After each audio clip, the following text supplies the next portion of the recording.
우리 주님의 은혜와 평강이 영과 진리로 예배하는 모든 성도님들께 넘치기를 소망합니다. 축구 경기를 보면은요, 축구에는 기본적으로 수비수가 있고 공격수가 있습니다. 기본적으로 수비수는 상대의 공격을 막고 공격수는 골을 노리죠. 가끔은 공격수가 수비를 하기도 하고 수비가 공격을 가담하기도 합니다. 또는 수비수, 공격수 할 것 없이 다 함께 공격하기도 하고 다 함께 수비를 하기도 합니다. 이런 것을 우리가 이제 토탈 사크라고 이야기를 하죠. 다 같이 공격도 하고 수비도 하는. 그러나 어쨌든 사람 수비수나 공격수나 자신들의 맡은 자리가 있고 임무가 있기 때문에 그 기본적인 임무에서 추가로 무엇인가를 더하는 것이지 그것을 배제하고 하는 것은 아닙니다. 그렇게 수비수와 공격수는 다 함께 한 팀이 돼서 하나의 목표, 그러니까 승리라고 하는 것을 목표로 해서 다 같이 이 마음을 모으고 힘을 모아서 축구 경기를 합니다. 근데 이것이 이 팀이라고 하는 것이 경기장에 나가 있는 수비수, 공격수만이 팀이 아니라 벤치에 앉아 있는 후보 선수, 교체 멤버들도 한 팀이고 또 그들을 서포트하는 감독이나 코치, 나아가 스태프들도 한 팀입니다. 뿐만 아니라 그들을 응원하는 응원단이나 팬들, 서포터들도 한 팀이다라고 이야기합니다. 그래서 내 팀이 이기면 모두가 함께 기뻐하고 모두가 함께 즐거워하죠. 이것은 모두가 하나의 팀으로 소속감을 가지고 있기 때문입니다. 하나님 안에서 믿음의 공동체를 이루는 교회는 하나님의 나라입니다. 이 교회를 설명할 때 사도 바울은요, 예수님께서 교회의 머리가 되시고 우리 교회 성도들이 교회의 몸된 지체가 된다라고 말씀했습니다. 예수님과 성도가 유기적인 한 공동체를 이루는 한 몸이다라는 뜻인 것이죠. 즉 교회는 모두가 함께 기뻐하고 함께 감사하며 함께 살아가는 신앙 공동체라는 이야기입니다. 지체에 따라서 역할이 다르고 교회 구성원의 역할이 직분이 다를 수는 있습니다. 그러나 모두가 그리스도 안에서는 하나이고 함께 하나님의 나라를 이루는 한 목적을 향하여 나아가는 한 팀입니다. 그래서 누군가는 수비수일 수도 있고 누구는 공격수일 수도 있습니다. 또 어떤 이들은 그들을 응원하는 서포터일 수도 있습니다. 혹은 그들을 훈련시키는 코치일 수도 있는 것이죠. 혹은 그들의 영향을 책임지는 영양사일 수도 있습니다. 팀에 속한 모든 이들이 한 마음이 되어 승리를 추구하고 우승을 목표하여 나아가듯이 교회 지체인 성도들도 각자의 자리에서 각자의 역할 가운데서 한 마음으로 하나님 나라의 실현을 위하여 하나님의 뜻이 이 땅 가운데 이루어지는 것을 목표로 향하여 나아가는 겁니다. 그렇게 할 때 교회에 지체된 성도들은 주 안에서 참된 기쁨과 행복을 누릴 수 있습니다. 오늘 말씀은 미디안 전쟁의 전리품을 나누는 것에 관한 말씀입니다. 전쟁에 나간 사람뿐만 아니라 전쟁에 참여하지 않은 이들에게까지 전리품을 나누도록 합니다. 뿐만 아니라 제사장과 레위인들에게도 전리품을 주도록 합니다. 그런데 이것은 하나님 나라의 백성은 모두가 하나라고 하는 사실을 보여줍니다. 모두가 한 지체인 하나님 나라의 백성들에게 같은 승리의 기쁨과 같은 보상을 나눠주므로 힘이 있다고 해서 더 받고 힘이 없다고 불이익을 얻는 그러한 일이 없도록 하신 겁니다. 그렇습니다. 우리는 모두 하나님 나라의 백성입니다. 우리 모두 같은 성도들입니다. 그러나 각자의 사명이 다르고 역할은 다릅니다. 그렇게 이 땅에서의 삶도 다를 수밖에 없습니다. 그러나 우리가 하나님의 백성으로서 하나님 나라의 구성원으로서 우리의 역할을 다할 때에 하나님께서는 우리에게 반드시 공평한 보상을 나누어 주실 것입니다. 이 땅에서의 삶은 천지차이와 같을 수 있어도 하나님 나라에서의 삶은 결코 다르지 않을 겁니다. 하나님은 공평하신 하나님이시기 때문입니다. 오늘의 말씀을 통해서 하나님 나라의 평등의 원리를 깨달으시길 원합니다. 하나님의 공평하심을 깨닫는 그러한 복된 시간이 되기를 소망합니다. 공평하신 하나님으로 말미암아 우리에게 소망이 있고 기쁨이 있기를 바랍니다. 그렇습니다. 오늘 말씀 미디안을 정복하고 나서 그들이 얻었던 전리품을 나누는 원칙에 관한 이야기입니다. 그래서 말씀이 재미가 없어요. 뭐 몇 마리 몇 마리. 양이 많은 것은 알겠지만 그것이 뭐 내 것도 아니고 옛날 이야기이다 보니까 재미없는 분배에 관한 이야기입니다. 근데 여기에는 우리에게 주는 중요한 영적인 교훈이 있기 때문에 우리 오늘 말씀에 귀를 기울여야 합니다. 먼저 25절을 보면은 그 원칙을 하나님께서 모세에게 직접 말씀하여 명하신 것이다라고 분명하게 밝히고 있습니다. 즉 25절 이하의 전리품의 분배 방식이 모세 개인의 뜻이 아니다라는 거예요. 하나님께서 친히 지시하셨다라는 의미입니다. 모세는 이스라엘 지도자들을 불러 모아서 함께 이 문제를 논의할 수 있었을 겁니다. 군사로 전쟁에 참여한 사람들의 목소리에 더 귀를 기울여야 한다고 말하는 사람들도 있을 수 있겠죠. 전쟁에 참여한 사람들은 당연히 자신들이 전리품을 더 가져야 한다 주장할 것입니다. 그런데 하나님께서는요, 친히 이것에 대해서 명하고 계십니다. 하나님께서 기준을 세우신 겁니다.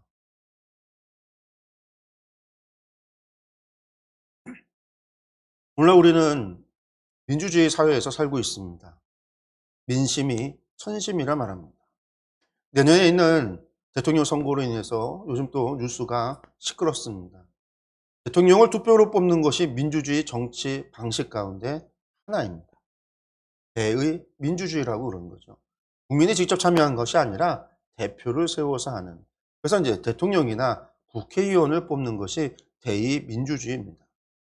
그러나 우리가 알아야 되는 것은 하나님 나라는 민주주의 나라가 아니라는 사실입니다. 사람들의 의견에 따라서 정책이 결정되고 법이 세워지는 나라가 아닙니다. 민심이 결코 천심이 될 수 없습니다. 그저 하나님의 마음, 하나님의 뜻입니다. 하나님께서 세우신 하나님의 법입니다. 성도는 이것을 알아야 합니다. 예수님께서도 마태복음 7장 21절에서 하나님의 뜻대로 행하는 자가 하나님께 합당한 자다라고 말씀하셨습니다. 무슨 일을 하든지 하나님의 뜻대로 살아야 하는 것이 하나님 나라의 백성의 의무라는 겁니다. 그렇습니다. 우리는 세상과 하나님을 더불어 섬길 수 없습니다. 하나님의 나라는 하나님의 뜻이, 하나님의 법이 우선시되는 그러한 나라입니다. 우리는 종종 사람들에게 좋게 할 것인가, 아니면 하나님을 기쁘시게 할 것인가를 가지고 선택을 요구받기도 하고 고민을 할 때가 있습니다. 이것은 사도 바울의 경험이기도 했습니다. 혹자는 이것이 간단한 문제라고 생각할 수도 있습니다. 그러나 실은 결코 간단한 문제가 아닙니다.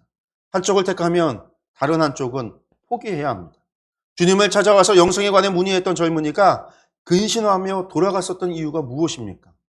그것은 그가 돈이 많아서였기 때문입니다. 그 부자 청년이 하나님의 뜻을 쫓으려면 자신의 많은 재산을 포기해야만 했습니다. 그렇기 때문에 그는 근심하며 돌아갈 수밖에 없었던 거죠. 그래서 성도 여러분, 우리는 이보다 더한 것들을 포기하도록 요구받을지라도 반드시 하나님 편에 서야 합니다. 우리에게서는 둘 사이에 머뭇거릴 시간은 없습니다. 하나님이냐, 세상이냐, 하나님의 법이냐, 사람을 따를 것이냐, 세상의 가치관이냐, 하나님께 정하신 가치이냐. 이 둘 사이에서 우리는 머뭇거려서는 안 됩니다. 여기에서 고민해서도 안 됩니다. 우리는 언제든지 주의 편에 서야 되고 하나님의 편에 서야 합니다. 그래야 진정한 하나님의 백성이기 때문입니다. 그러면 여러분들 하나님께서 전리품을 나누는 기준을 어떻게 하셨을까요? 26절과 27절이 전리품 분배의 원칙입니다. 우리 말씀을 한번 26절과 27절 한 말씀을 보겠습니다. 너는 제사장 엘르아살과 회중의 수령들과 더불어 이 사로잡은 사람들과 짐승들을 계수하고 그 얻은 물건을 반분하여 그 절반은 전쟁에 나갔던 군인들에게 주고 절반은 회중에게 주고. 아멘. 먼저 전리품 가운데 사람과 짐승의 수를 세워서 그 절반을 전투에 나갔던 군인들에게 주고 나머지 절반은 회중들에게 주라고 이야기하고 있습니다. 여기서 이제 회중이라고 하는 것은 12지파를 이야기하는 거예요. 군인들을 보냈던 12지파. 즉 전리품을 온 이스라엘 회중에게 골고루 나누어 가지도록 한 겁니다. 그런데 이것은 전투에 나가 목숨을 걸고 싸웠던 사람들의 입장에서는요, 조금은 억울할 수 있습니다. 그렇지 않습니까? 누구는 생명이 오락가락하는 그 전쟁에, 전투에 참여하고, 누구는 집에서 안전히 있었는데, 양은 다를지라도 자신들이 생명을 걸고 얻어온 전리품을 사람들에게 나눠주라라고 하는 것은 어쩌면 억울할 수 있는 일입니다. 그러나 하나님께서는 가져온 절반을 온 회중에게 나누도록 했습니다. 그런데 이것은 미디안과의 전쟁이 사람들의 능력으로 된 것이 아니라 하나님의 도우심으로 된 것이고 하나님께서 행하신 전쟁의 승리라는 이야기입니다. 그렇기에 이 전리품은 하나님께서 이스라엘에게 주시는 선물이라는 의미예요. 군인들이 가져왔다 하여 군인들의 것이 아니라 군인들의 몫이 아니라는 거예요. 성도 여러분, 이것이 의미하는 것, 우리 이것을 기억해야 합니다. 우리는 일반적으로 우리가 수고하여 얻은 것은 모두 내 노력으로 내가 얻은 것이다 이렇게 생각합니다. 그렇게 당연히 나의 수고로 얻은 것은 내 것일 수밖에 없다라고 생각합니다. 그러나 오늘 말씀에서 내가 수고하여 얻은 전리품이지만 이것이 다 내 것이 아니라는 사실을 우리에게 보여주고 있습니다. 그렇습니다. 사실 우리가 가지고 있는 모든 것은 하나님께 받은 겁니다. 우리가 가진 것 중에 하나님으로부터 받지 않은 것은 아무것도 없습니다. 비록 우리가 수고하여 얻은 것일지라도 그것은 모두 하나님께서 우리에게 주신 선물이요 은혜입니다. 왜냐하면 우리가 수고할지라도 하나님께서 허락하지 않으셨다라고 한다면 우리의 수고가 헛되고 또 우리가 재물을 얻을 능력을 가지게 된 것조차도 모두 하나님께서 우리에게 주신 것이기 때문입니다. 그런데 여러분, 이것을 알아야 합니다. 모든 것을 하나님께서 주셨음을 아는 사람은 언제나 감사할 수 있습니다. 또 하나님께서 지금까지 주셨듯이 앞으로도 주실 것이라고 하는 사실을 믿기에 자신의 인생에 대하여 두려워하거나 염려하지 않습니다. 사도 바울은 빌립보서 4장 12절에서 나는 비천에 처할 줄도 알고 풍부에 처할 줄도 알아 모든 일 곧 배부름과 배고픔과 풍부와 궁핍에도 처할 줄 아는 일체의 비결을 배웠노라 이렇게 고백할 수 있었습니다. 그가 이렇게 고백할 수 있었던 이유는 하나님께서 모든 것을 주신다라는 사실을 알았기 때문입니다. 근데 여러분, 여러분도 이 일체의 비결을 배우시기 바랍니다. 전리품을 온 회중과 함께 나누라고 했지만 그래도 수고한 군인들에게 더 많이 주셨습니다. 그렇습니다. 군인으로 참여한 사람이 절반, 나머지 회중에게 절반을 나눠주라고 했습니다. 군인으로 참여한 사람이 12,000명이죠. 지파별로 1,000명씩 12지파에서 12,000명입니다. 그러니 사실 비교할 수는 없는 양이에요. 그럼에도 이것은 당연합니다. 전쟁에 나가 목숨 걸고 싸운 사람들이 더 받아야 하는 것이 당연한 이치인 것이죠. 성도 여러분, 이것이 하나님의 분배의 원칙이다라고 한다면 이것은 오늘 우리에게도 의미가 있는 것이죠. 우리는 모두 영적 전쟁에 참여하는 군병들이라고 했습니다. 우리는 모두 전신갑주를 입고 싸워야 하는 군인입니다. 그러면 교회는 당연히 군인들이 모여있는 진중이라고 할 수 있습니다. 우리가 하나님 나라를 위하여 영적 전투를 싸워 승리하여 하늘의 기업을 차지한다면 당연히 앞장서 싸운 사람들이나 혹은 진중을 지키며 싸움을 보조한 사람들이나 매 한 가지이겠지만 그럼에도 수고에 관한 것, 수고한 것에 대한 보상은 더 많이 수고한 사람들이 더 많이 받게 될 것이라는 이야기입니다. 그런데 이것은 주님의 가르침에서도 나타납니다. 마태복음 5장 11절과 12절의 말씀을 보면 나로 말미암아 너희를 욕하고 박해하고 거짓으로 너희를 거슬러 모든 악한 말을 할 때에 너희에게 복이 있나니 기뻐하고 즐거워하라. 하나님 하늘에서 너희의 상이 큼이라. 너희 전에 있던 선지자들도 이같이 박해하였느니라 라고 했습니다. 그래서 하나님의 나라를 위해 핍박을 받고 수고한 이들에게 성도들의 상이 크다라는 이야기입니다. 뿐만 아니라 마태복음 10장 40절에서 42절의 말씀을 보면요, 선지자의 상이 있고 의인의 상이 있고 또 다른 상이 있다라는 것을 볼 수 있습니다. 즉 자기의 행위에 따라 마지막 날 받게 될 상급이 다를 것이다라는 이야기입니다. 여러분들, 이것은 달란트 비유에서도 나타나죠. 5달란트 받은 사람은 그 수고의 대가로 그가 남긴 5달란트를 받았습니다. 그런데 그뿐만 아니라 게으른 종의 1달란트까지 더 받는 것을 볼 수 있습니다. 그런데 이것은 수고하는 자들로 하여금 넘치도록 상급을 누리게 하시는 하나님의 놀라운 은혜입니다. 또 여기 마가복음 10장 29절과 30절을 보면 하나님의 나라를 위해 그의 재산이나 가족들마저 포기한 그 고통을 감내한 사람을 향해서는 그 수고에 대하여 현세 100배의 복을 더 받게 될 것이다 라고 하는 것을 볼 수가 있습니다. 성도 여러분, 그때를 향해서 그리스도 예수 안에서 하나님이 위에서 부르신 그 부름의 상을 위하여 달려간다라고 했던 사도 바울의 고백, 여러분들 이 고백을 본받으시고 이 고백이 저와 여러분의 고백이 되기를 간절히 축원합니다. 우리의 영적 상급을 위하여 열심을 다하시기 바랍니다. 하나님은 그의 나라를 위하여 수고하는 성도들의 그 어떤 수고도 헛되이 여기지 않으십니다. 하나님께서 우리의 모든 수고와 노력을 알고 계시며 그에 걸맞는 상을 준비하고 계십니다. 우리의 면류관을 위하여 하나님께서 주실 상급을 향하여 경주자가 상을 위하여 전력을 다하여 달려가듯 그렇게 하나님의 나라를 위하여 전력을 다하여 열심히 다하는 저와 여러분들이 되기를 소망합니다. 군인에 참여한 이들과 온 회중에게 준다라는 것은 결국은 그 군인과 그의 가족과 친지들에게 전부 되돌아간다라는 이야기이기도 합니다. 그런데 이렇게 보면 군인들과 아무 관계없는 전쟁에 나가 싸우고 싶어도 갈 수 없었던 사람들이 있죠. 바로 제사장과 레위인들입니다. 이들은 당연히 소외될 수 있습니다. 그러나 하나님께서는요, 그들에게도 전리품을 나누도록 합니다. 여기에서는요, 하나님께서 백성들에게 주신 것 가운데에서 백성들이 헌금으로 주라는 거예요. 28절에서 31절까지의 말씀을 한번 보겠습니다. 전쟁에 나갔던 군인들은 사람이나 소나 낙이나 양떼의 500분의 1을 여호와께 드릴지니라. 곧 이를 그들의 절반에서 가져다가 여호와의 거제로 제사장 엘르아살에게 주고 또 이스라엘 자손이 받은 절반에서는 사람이나 소나 낙이나 양떼나 각종 짐승 50분의 1을 가져다가 여호와의 성막을 맡은 레위인에게 주라. 모세와 제사장 엘르아살이 여호와께서 모세에게 명령하신 대로 하니라. 아멘. 하나님께서 제사장과 레위인들도 챙기고 계십니다. 성도 여러분, 하나님께서는요, 절대 당신의 백성을 외면하지 않습니다.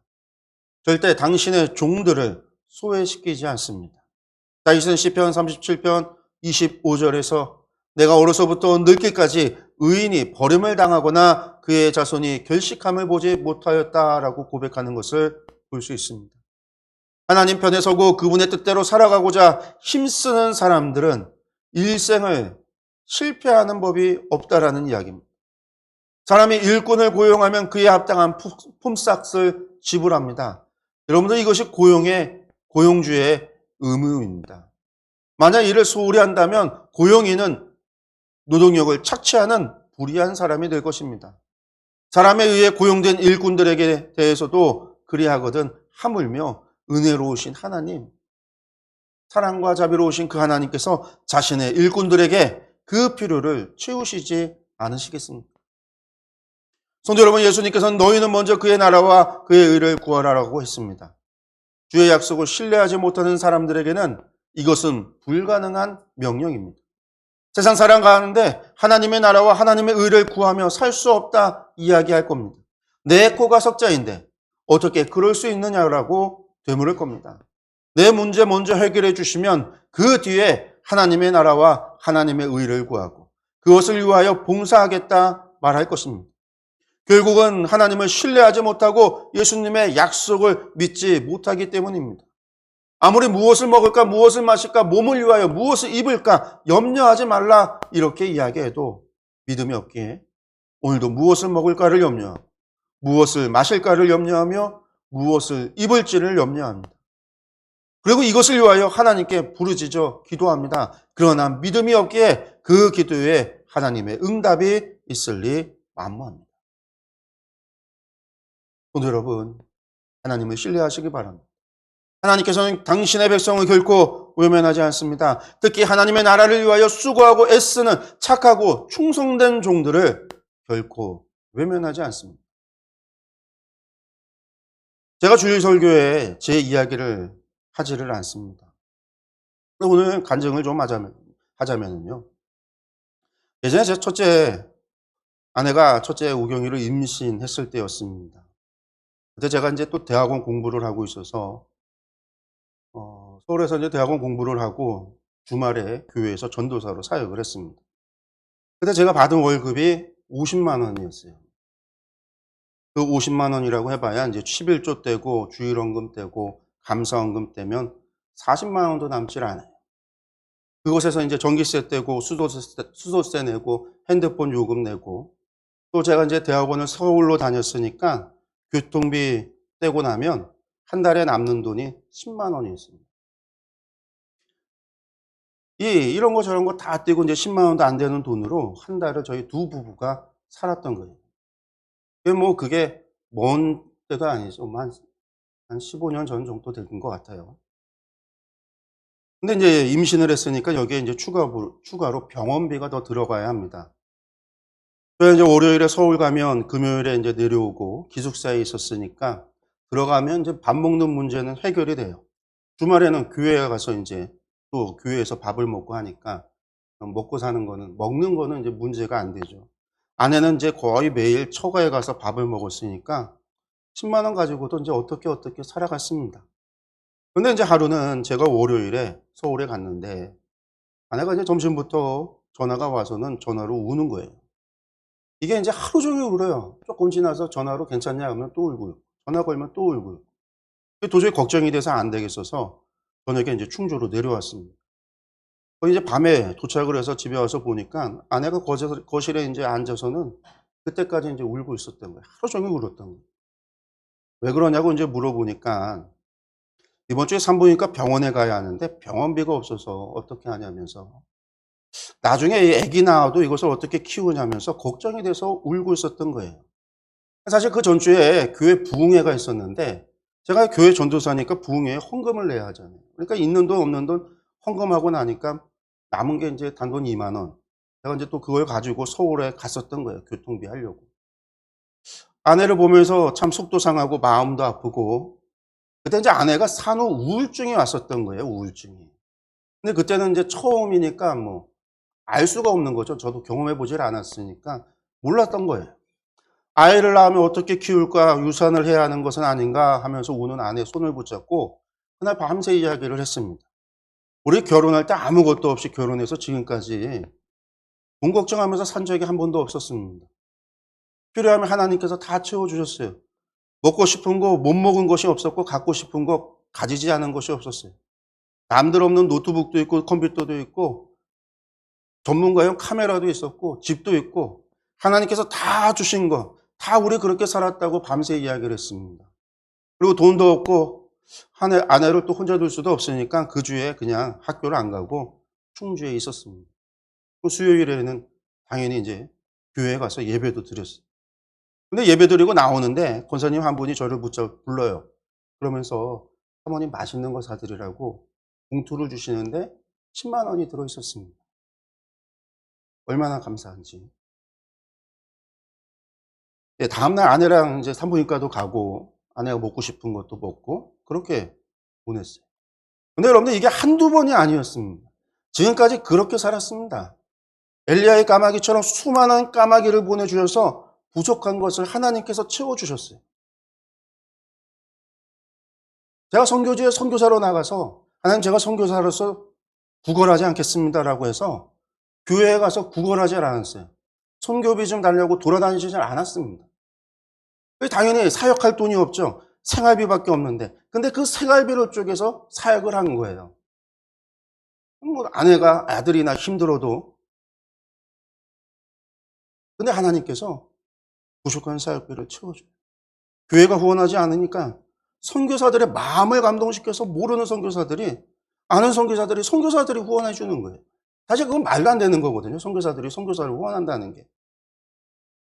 하나님께서 그렇게 선교사들을 까마귀를 사용해서 도와주셨어요. 지난 코로나 2년 정말 힘들었습니다. 또 박사 공부하겠다고 등록까지 한 상태로 거의 뭐 학비가 1년에 거의 1,000만 원 가까이 들었어요. 근데 뭐 코로나 때문에 어디 외부 강의도 다 막히고 예배도 힘들고 또 그 사이에 성도님들 가운데 돌아가신 분도 계시고 또 학교 때문에 떠난 친구도 있고 또 떠나가신 분도 계세요. 그런데 목사님들 만나서 이야기하고 교회들 보면요, 다들 힘들다라고 이야기하는데 저는 그렇게 힘들지가 않았어요. 왜냐하면 저도 모르는 사람들이 저를 위해서 기도해 주시고요. 모르는 교회가 저를 위해서 후원을 해 주고요. 생각도 못한 일이 지난 2년 사이에 얼마나 많았는지 몰라요. 그래서 사실 지난 2년이 그렇게 힘들지가 않았어요. 결혼하고 지난 18년 동안 힘들고 어려워도 저 단 한 번도 하나님께 돈 때문에 기도한 적이 없었습니다. 돈 달라고 기도해 본 적이 없어요. 생활이 힘들다고 어렵다고 기도해 본 적도 없습니다. 그저 하나님께서 제 처지를 아시고 저의 필요를 아시고 그저 하나님께서 채워주셨어요. 성도 여러분, 우리 하나님 당신의 백성을 결코 외면하지 않습니다. 특히 주를 위해 애쓰고 수고하는 종들을 결코 외면하지 않으시는 분이에요. 하나님께서 고용주라고 한다면 세상에서 가장 좋은 고용주이십니다. 하나님께서 목자라고 한다면 세상에서 가장 좋은 목자이십니다. 하나님을 신뢰하고 하나님의 약속을 믿고 나아가는 이들에게는 하나님께서 반드시 은혜와 복을 주십니다. 그런데 이것을 믿으시기 바랍니다.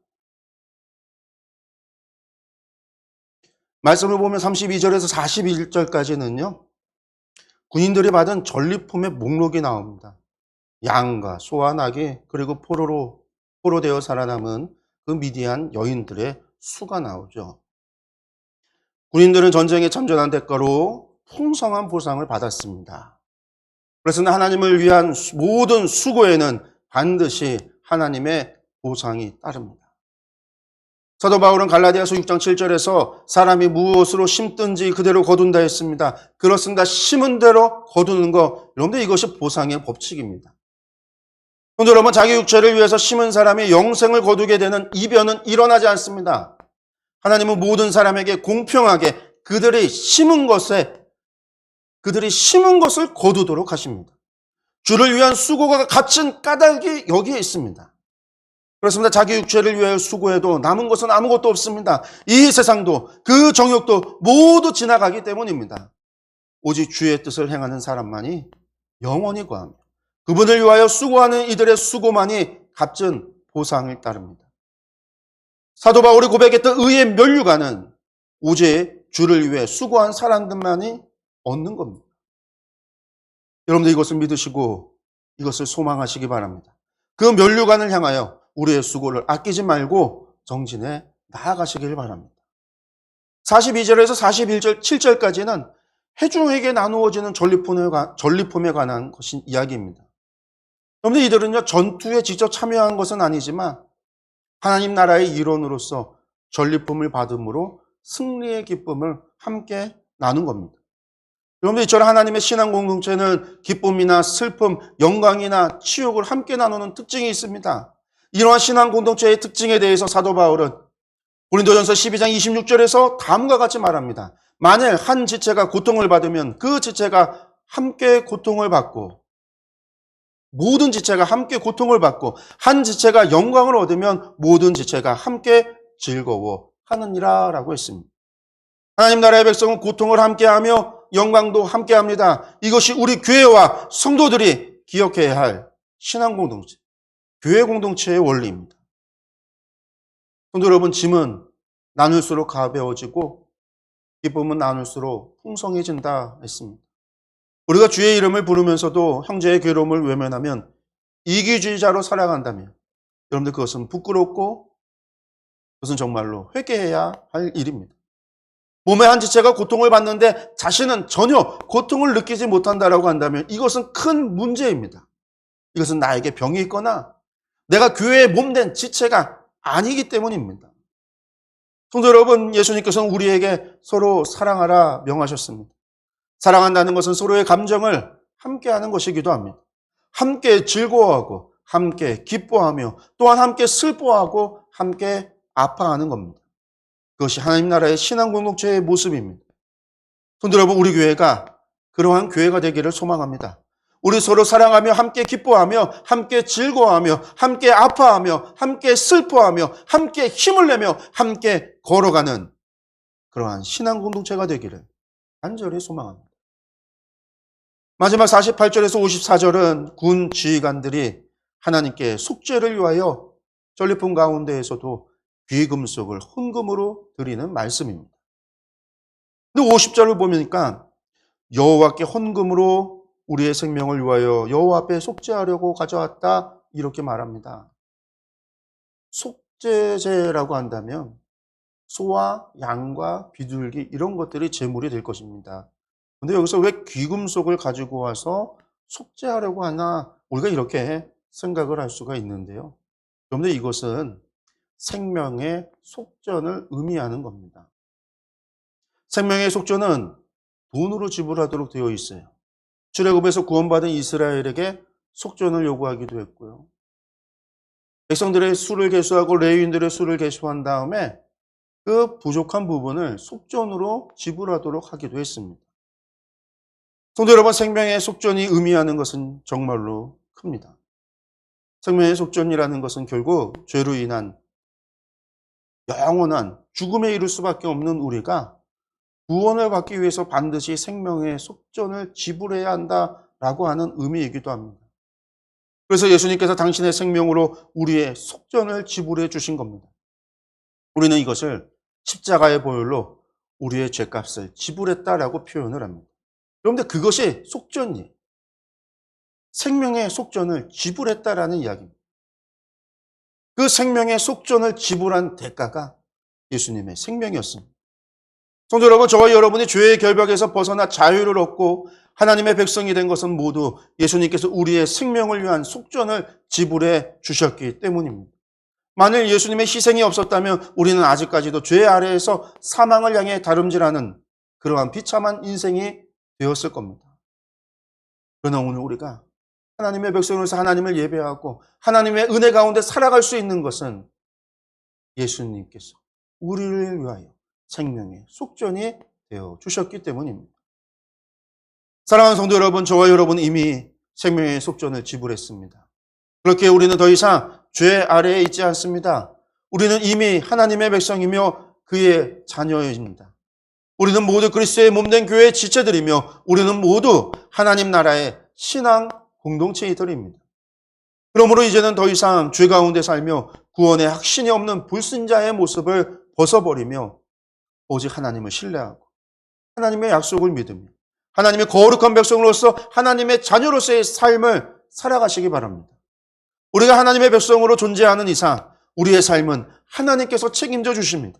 내 직분이 무엇이고 내 사명이 무엇이며 내가 하는 일이 무엇이냐가 중요하지 않습니다. 내가 하나님의 백성이라면 하나님께서 우리의 삶을 책임져 주신다라는 사실, 하나님 나라의 복을 우리에게도 내려주신다라고 하는 사실, 하나님께서 우리에게 은혜를 주신다라는 사실이 중요합니다.